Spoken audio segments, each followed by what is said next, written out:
Assalamualaikum warahmatullahi wabarakatuh.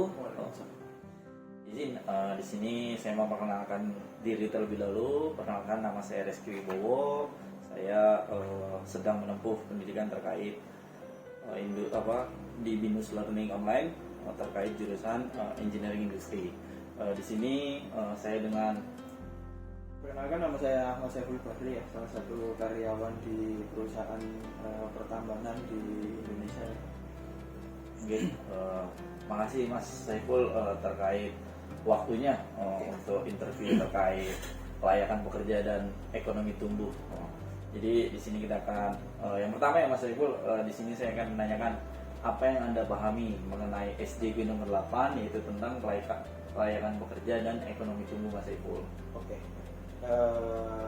Yang jelas ya, dari ini sudut pandang sebagai karyawan di sektor pertambangan ya, SDG nomor 8 ini menekankan terkait pentingnya menciptakan lapangan kerja yang layak ya, kemudian aman dan mendukung pertumbuhan ekonomi yang berkelanjutan.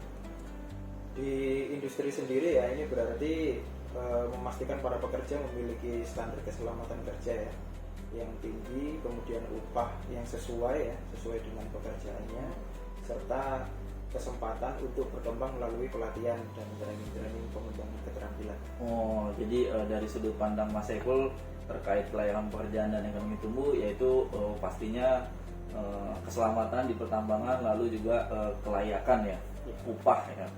Baik Mas, saya ingin menanyakan terkait pertanyaan saya yang kedua, yaitu terkait apa saja sih faktor yang mempengaruhi kelayakan pekerja dan pertumbuhan ekonomi itu sendiri, Mas? Ya, terkait faktor yang mempengaruhi kelayakan pekerja dan pertumbuhan ekonomi ya, ada beberapa faktor utama ya. Yang pertama mungkin terkait kualitas pendidikan dan pelatihan tenaga kerja ya. Terutama untuk industri seperti pertambangan itu kan industri khusus ya, satu industri khusus yang memang membutuhkan keahlian tinggi.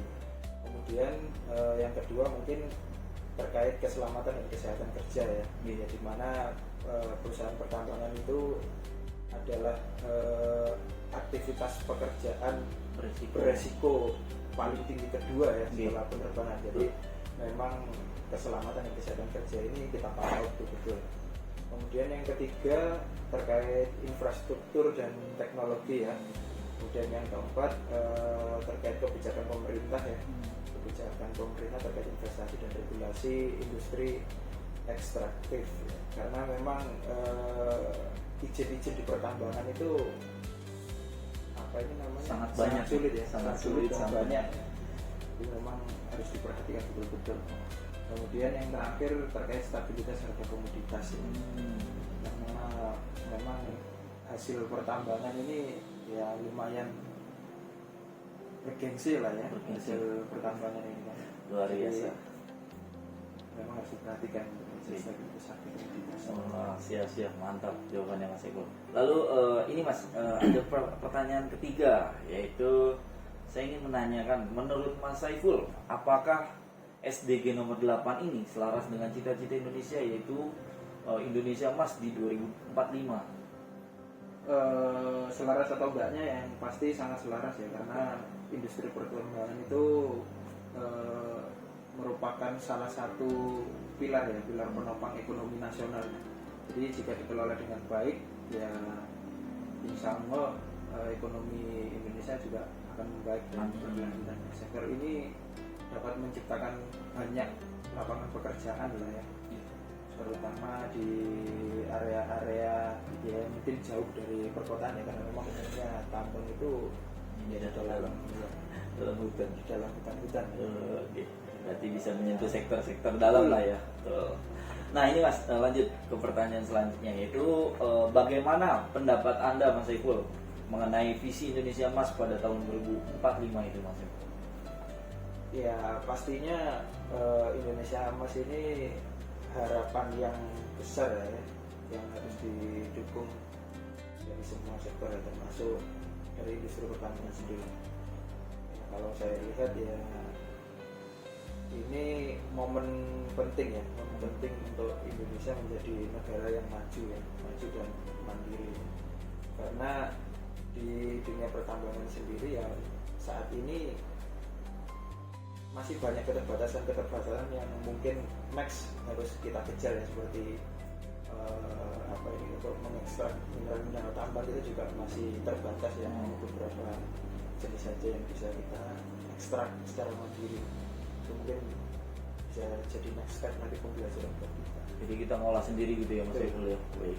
Mungkin pertanyaan selanjutnya Mas, kita masih banyak pertanyaan ini. Izin, bagaimana pendapat Mas Saiful agar Indonesia dapat mencapai tujuan Indonesia Emas saat 2045 ini?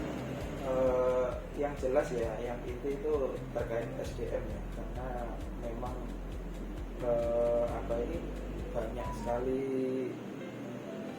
sektor-sektor penting ya, sektor penting yang mungkin sampai saat ini SDM kita masih belum mumpuni lah ya, mumpuni untuk arah ke sana ya.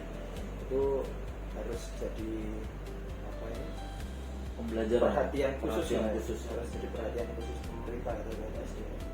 Itu sih. Oh baik. Lanjut Mas, pertanyaan ke-6 nih. Apa saja yang perlu dilakukan untuk membantu terciptanya Indonesia Emas, setidaknya di lingkungan keluarga dan sosial masyarakat Mas? Oke, sebagai karyawan ya atau pekerja ya, kita bisa berkontribusi yang minimal dengan yang pertama yaitu memberikan contoh disiplin kerja ya, dan etika yang baik kepada keluarga dan tetangga. Kemudian mendorong anggota keluarga untuk terus belajar ya, untuk terus belajar dan mengembangkan diri ya, karena ya generasi penerus kita itu nanti yang akan melanjutkan perjuangan kita. Kemudian berpartisipasi aktif dalam kegiatan sosial yang edukatif di lingkungan tempat tinggal. Kemudian yang terakhir mungkin dengan mengedukasi terkait pentingnya menjaga lingkungan ya, terutama karena saya bekerja di industri ya, yang rawan sekali terjadi dampak terhadap lingkungan di sekitar area tersebut. Oh baik. Lalu Mas, pertanyaan ke-7 nih, yaitu faktor yang paling penting untuk menuju Indonesia Emas 2045 ini.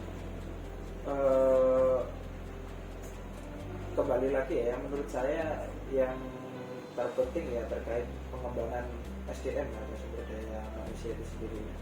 Kemudian terkait pengelolaan sumber daya alam ya, tadi yang sudah kita bahas sebelumnya ya, terkait keterbatasan kita lah ya, keterbatasan kita untuk mengelola, salah satunya di sektor tambang yang mengelola hasil tambangnya itu sendiri ya.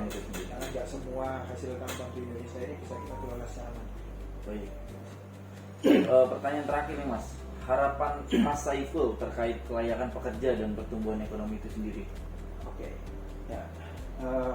Saya berharap ya semakin banyak lagi perusahaan khususnya yang di sektor pertambangan ya menerapkan standar kelayakan kerja yang tinggi, standar internasional di sini. Dari sisi ya baik upah maupun keselamatan pekerjanya, kemudian keseimbangan kerja dengan kehidupannya. Selain itu harapan saya ya pemerintah terus mendorong kita lah ya, mendorong kita sebagai masyarakat ya untuk terus bertumbuh ekonominya ya, yang tidak hanya berpusat di kota-kota besar ya. Contohnya seperti pertambangan ini kan kita sudah mulai merambah ke daerah-daerah ya, karena memang lokasi-lokasi tambang itu ya lazimnya umumnya ada di daerah-daerah. Jadi untuk pendidikannya bisa lebih merata. Oke, terima kasih Mas Saiful. Kira-kira ada kata-kata penutup nggak dari Mas Saiful? Apa ya? Ya semoga ini ya, semoga dengan ikhtiar kita lah ya sebagai karyawan yang teladan, Insya Allah teladan. Ya. Semoga Indonesia semakin maju ya, Semakin maju. Apa-apa yang kita cita-citakan selama ini ya bisa tercapai. Wah, gitu. Cita-cita kita semua ya Mas, Ya, untuk bangsa cita-cita Indonesia bangsa kita Indonesia ini. ya. Siap. Mungkin itu aja pertanyaan dari saya, diskusi kita kali ini. Kurang lebihnya terima kasih Mas. Oke. Saya ucapkan mungkin itu saja diskusi kita, wawancara kita terkait kelayakan pekerjaan dan pertumbuhan ekonomi. Terima kasih.